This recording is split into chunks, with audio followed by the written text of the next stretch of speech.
Começando aqui a gravação, tem que compartilhar a tela.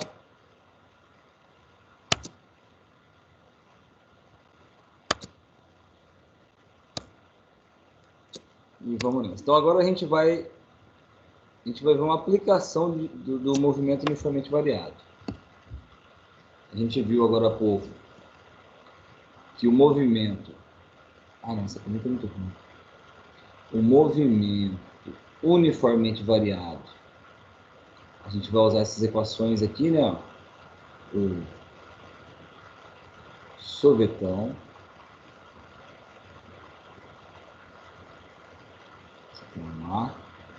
A gente vai usar o Vovoati.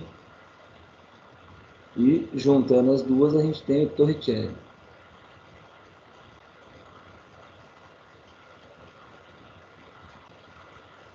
O movimento de queda livre, então a primeira coisa a gente despreza a resistência do ar, certo? E aí por que ele é uma aplicação do move? Porque o movimento de queda livre ele tem uma aceleração constante. Para pequenas alturas ela é considerada constante, que é a aceleração da gravidade. Se a aceleração é constante, movimento uniformemente variado, posso usar qualquer uma dessas três. A dica que eu dou é a seguinte: enquanto a gente estiver resolvendo exercício de queda livre, o mais fácil é você adotar para baixo positivo. O que significa adotar para baixo positivo? Vamos imaginar que a pessoa está aqui em cima, está aqui no apartamento. Ó. A pessoa está aqui no apartamento, está aqui, ó, pendurada na sacada, com medo da mulher aparecer. E aí, essa altura inicial a gente vai chamar de zero. E o chão, que deveria ser zero, vai ser o H final, a altura que ela caiu. Essa seria uma desvantagem de usar referencial para baixo. Você fica com as medidas invertidas, né? Zero lá em cima e H no chão. A vantagem é que a aceleração, ela também é para baixo. A aceleração da gravidade é para baixo, então ela vai ser positiva em qualquer uma dessas equações aqui, certo? Vamos tentar resolver agora uma equação. Vamos pegar aqui o sorvetão. Olha, vamos substituir. Você vê como é que fica simples. Se eu substituir, posição inicial é zero. Posição final é o H. Velocidade inicial. Aí, na queda livre, a gente vai dizer que o cara partiu do repouso, que ele foi abandonado. É zero também. 0 vezes t dá zero. Troca o A por G. Olha como é que fica simples a equação. gt² sobre 2. Se eu pegar agora o Vovoati, mesma coisa. Ó, vou pegar o Vovoati, V igual a V0 mais AT, e vou substituir. O V final é o que eu quero descobrir. Com que velocidade que ele chegou no chão? Por que a pessoa morreu? Porque ela chegou com qual velocidade? Velocidade inicial, enquanto for queda livre, é zero. A aceleração, gravidade, tá vendo? Nossa, não estou nem me preocupando com o sinal, porque eu adotei para baixo positivo. E o tempo aqui vai ser o tempo de queda. E se por acaso, você tem essa equação aqui e essa equação aqui. E se por acaso você não tiver o tempo, aí você pode usar o Torricelli. Velocidade final é igual a velocidade inicial zero, 2 vezes gravidade vezes o ΔS, que é a altura. Então, na queda livre, de certa forma, você tem as equações do move simplificadas. Aqui. Aonde que o bicho vai pegar? O bicho vai pegar... não vai pegar tanto não, mas vai ficar um pouquinho mais complexo no lançamento vertical. Aí o lançamento vertical pode ser lançamento vertical para cima ou lançamento vertical para baixo. Essa que é a diferença para queda livre. Queda livre ele parte do repouso. Aqui não, aqui ele vai ter um V0 diferente de zero. Se ele for lançado para cima, se for lançamento vertical para cima, vai ser um sinal para o V0. Se for lançamento vertical para baixo, vai ser outro sinal. Aqui eu te aconselho a adotar o referencial para cima positivo. Ou seja, o ponto de partida que a gente pode chamar de zero, aqui onde essa menina chegou, você percebe que ela parou no ar? Ó? Tá vendo? É lógico, né? É uma foto.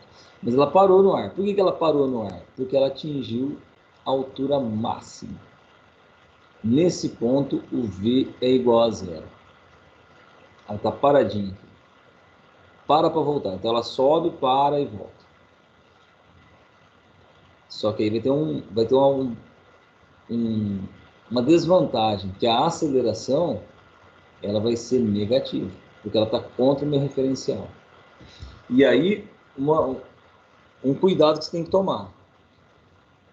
Adotou para cima positivo, a aceleração vai ser negativa no movimento inteiro. Não é para você, eu vou fazer, enquanto ele sobe, para cima é positivo, enquanto ele desce, para baixo é negativo. Não, não é isso que eu estou falando. Vai ser para cima positivo, quem tiver para baixo vai ser negativo ao longo de todo o movimento, certo? Por que ao longo de todo o movimento? Porque se você, em algum momento, você calcular uma velocidade e ela deu 20, quer dizer que é durante a subida. Se por acaso você calculou uma velocidade e ela deu menos 5, quer dizer que é durante a descida. Certo? Então você tem que respeitar esse referencial do começo ao fim do exercício. E aí segue a mesma recomendação anterior. Sorvetão, Vovoat e Torricelli. Só que aqui não vai dar para simplificar muito, viu? Porque olha só, o que vai acontecer agora? Vamos imaginar, aí vai depender do exercício também, tá?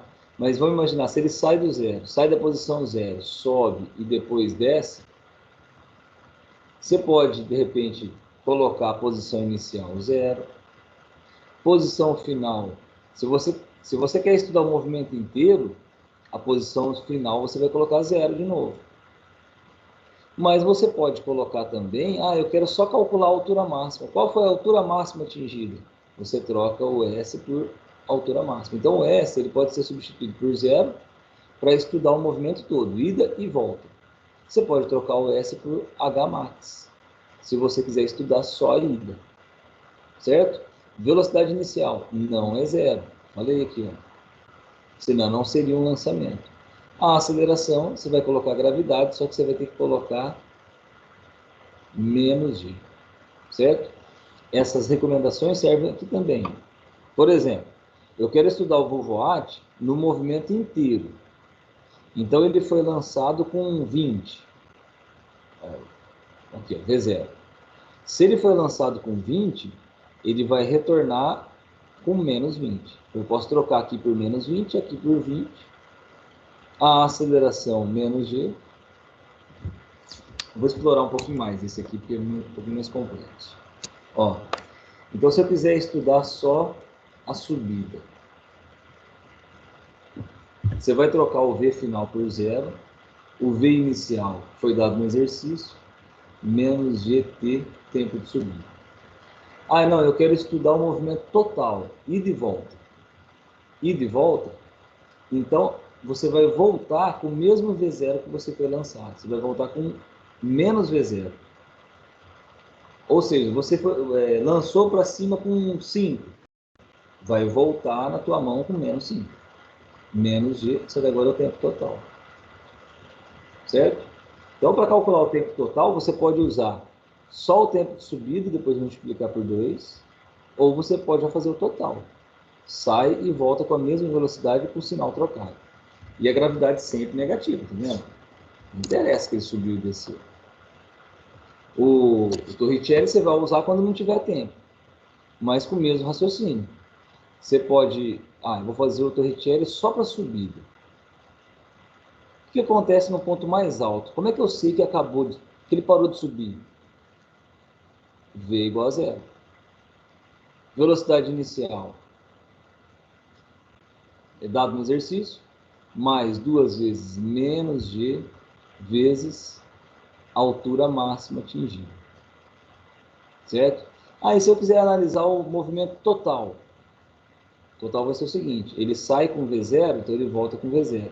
Aqui já não vai dar, né, galera? Ó, aqui não vai dar, né? Porque eu teria que colocar um menos... Aí o ΔS vai dar 0, vai dar um rolo danado, que você não vai conseguir resolver nada com isso aqui.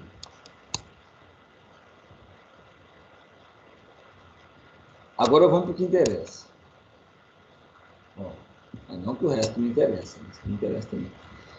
Mas agora a gente vai entender um pouquinho melhor o que a gente discutiu. A gente fez um resuminho ali na primeira parte com um macetezinho chamado de ave-eva.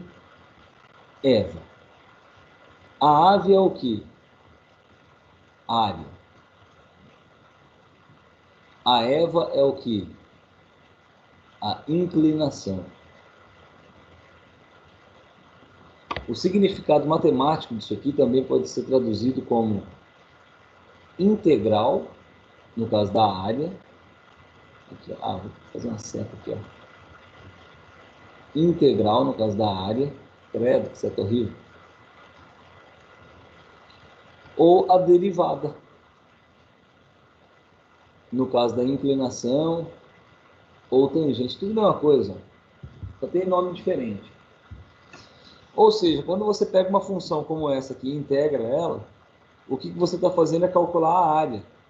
Nesse caso, ele fez uma simplificação, é uma curva, e como eu não consigo calcular a área dessa curva, ele dividiu em vários retângulos e somou a área de todos esses retângulos. Essa soma, essa área, é a integral. Então, o que a gente fez semana passada? Semana passada, a gente pegou uma função v, que era, por exemplo, 3t quadrado, né? E a gente fez a integral dela. Ó, não sei se vocês lembram, mas a derivada, que a gente chamava de dv/dt, derivada é isso aqui. Ó. Se eu pego a função velocidade e derivo ela, ou seja, inclinação, eu tenho a aceleração. Então, a derivada dela é a aceleração. A derivada é esse caminho aqui. Você multiplica o expoente, 2 vezes 3, 6, depois tira 1. T ao quadrado tira 1, fica T a 1. O caminho inverso é a integral. A integral disso aqui seria, então... eu tenho que pensar no número... aqui, ó. Deixa eu mostrar isso aqui. A integral vai ser o espaço. Tá vendo? A área da velocidade me dá o espaço. Então, a integral da velocidade me dá o espaço. Essa é igual. Quanto que era o expoente? O expoente eu imagino que era t ao cubo, porque para derivar a gente tira 1, né? Certo? Só que tem que multiplicar. Seria 3 vezes quanto que dá 3. Era 1 aqui. Vocês concordam comigo? Que era 1 aqui, ó. Vamos fazer a derivada disso aqui. 3 vezes 1, 3. 3 tira 1, fica 2. Então era 1 aqui. Só que quando a gente integra, talvez você perde uma constante que tem aqui. Então pode ser que tenha uma constante. Bom, isso aqui foi o que a gente fez semana passada. Agora nós estamos juntando tudo. Então, o que eu estou querendo dizer é o seguinte. Se você tem uma função, a derivada dela, uma função da velocidade, por exemplo. Você tem uma função da velocidade. A derivada dela te dá a aceleração. A integral dela te dá o espaço. Percebe que é a mesma coisa? Ó, tá vendo a Eva aqui, ó? Ou lendo da direita para a esquerda, a ave, é a mesma coisa. Se você tem uma função velocidade, a integral, ao contrário daquilo ali. A função da velocidade, a integral vai te dar o espaço. A derivada vai te dar a aceleração. Então, integral é a área é a tradução da integral.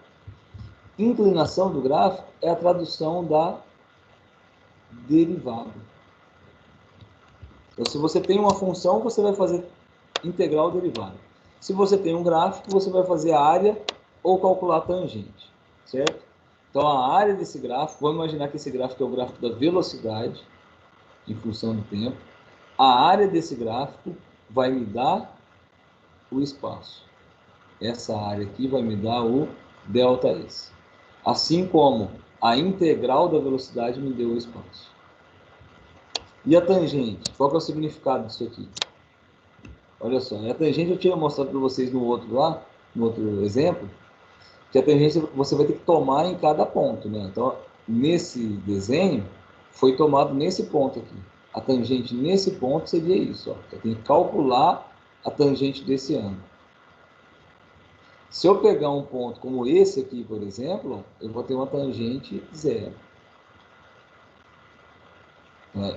E você percebe que essa inclinação, ó, ela está aumentando. Se eu pegar várias tangentes, você percebe que o valor dessa tangente está aumentando, o valor dessa inclinação está aumentando. A tradução, por exemplo, se fosse um gráfico da posição em função do tempo, a inclinação ou a derivada vai ser a velocidade. Então ele mostra o que está acontecendo com a velocidade.